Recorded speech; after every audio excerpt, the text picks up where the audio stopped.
ഒരു വർഷം പോയ പോക്കേ എത്ര പെട്ടെന്നല്ല ഒരു വർഷം പോയത്. ന്യൂ ഇയറിൻ്റെ അന്ന് ഞങ്ങളുടെ വെഡിങ് ആനിവേഴ്സറിയും കൂടെ കേട്ടോ. അപ്പോൾ മുൻകൂർ ജാമ്യം എന്ന പോലെ ശിവ എനിക്കൊരു ബൊക്കെയൊക്കെ വാങ്ങിച്ചു തന്നിട്ടുണ്ട്. ഞങ്ങൾക്ക് 2 വെഡിങ് ആനിവേഴ്സറി ഉണ്ട്. ആ കഥയൊക്കെ പുറകെ പറയാം കേട്ടോ. അപ്പോൾ ശിവ ലീവാണ് ഇന്ന്. അതുകൊണ്ട് ഓഫീസിൻ്റെ അവിടെ നിന്ന് ഞങ്ങൾ ശിവയുടെ പോയിന്റിൽ കുറച്ച് സാധനമൊക്കെ വാങ്ങിച്ചിട്ട് വിജയനെയും സഹാനെയും പിക്ക് ചെയ്ത് ഞങ്ങളൊരു ബർത്ത്ഡേക്ക് കുറച്ച് സാധനങ്ങൾ വാങ്ങിക്കാൻ പോവാണ്. ആരുടെ ബർത്ത്ഡേ എന്ന് വെച്ചാൽ അനിക്കുട്ടിയുടെ ഏറ്റവും ഇളയതിൻ്റെ ബർത്ത്ഡേ ആണ്, ഫസ്റ്റ് ബർത്ത്ഡേ. അപ്പോൾ വിജയനെ ആകട്ടെ ഏൽപ്പിച്ചിരിക്കുന്ന ഡെക്കറേഷനൊക്കെ. അപ്പോൾ അതിന് വേണ്ടിയുള്ള എല്ലാ സാധനങ്ങളും വാങ്ങിച്ചിട്ട് അവർക്ക് ന്യൂ ഇയർ വിഷസൊക്കെ പറഞ്ഞിട്ട് അവരങ്ങനെ പോയി. അങ്ങനെ ചേച്ചിക്കടയിൽ നിന്ന് ലഞ്ചെല്ലാം കഴിച്ച് ഇറങ്ങിയപ്പോൾ ആ ഒരു ടെസ്ല കിടക്കുന്നു.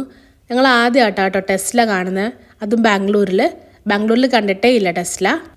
വേറെ കുറേ ലക്ഷറീസ് കാറൊക്കെ കണ്ടിട്ടുണ്ടെങ്കിലും ടെസ്ല അവൻ ആദ്യമായിട്ടോ കാണുന്നത്.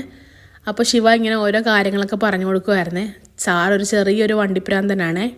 അങ്ങനെ സ്ഥിരം പോകാറുള്ള ചാക്കപ്പൻസിൽ കയറി കുറച്ച് സാധനങ്ങളൊക്കെ വാങ്ങിക്കണമായിരുന്നു. ഇങ്ങനെ 2-3 മലയാളി കടകൾ അടുത്തുണ്ട് കേട്ടോ. അതാണ് വലിയൊരു ആശ്വാസം.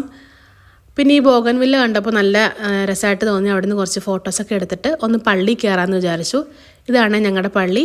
അപ്പോൾ അടച്ചിട്ടിരിക്കുമായിരുന്നു. അതുകൊണ്ട് ഞങ്ങൾ അവിടെ വാതിൽക്കൽ നിന്ന് പ്രാർത്ഥിച്ചിട്ട് ഇങ്ങോട്ട് പോന്നു കേട്ടോ.